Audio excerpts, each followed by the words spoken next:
আসসালামু আলাইকুম রহমতুল্লাহ। আজকে যে বাংলাদেশ কোঠাভিত্তিক আন্দোলন চলতেছে, রংপুরে আমার ভাই একজন 4টি গুলি খেয়েছে।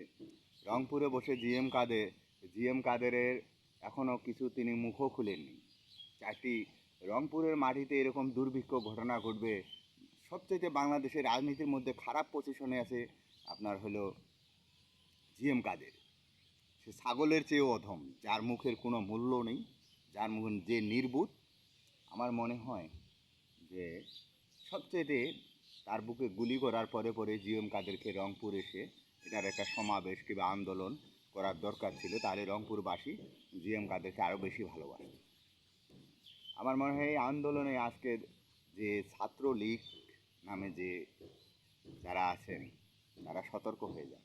একদিন দেখবেন যে আজকে কোঠা আন্দোলনে আমার ভাইয়ের উপরে নির্যাতন করতেছেন।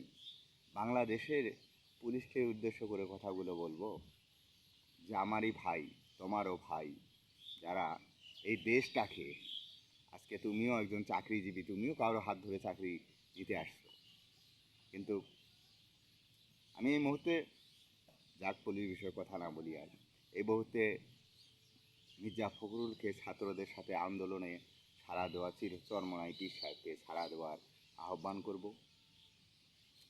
বাংলাদেশের মধ্যে যারা, আমার মনে হয় এই মুহূর্তে মির্জা ফখরুল যদি আন্দোলনে সামিল হয়, ছাত্রদের ন্যায্য পানা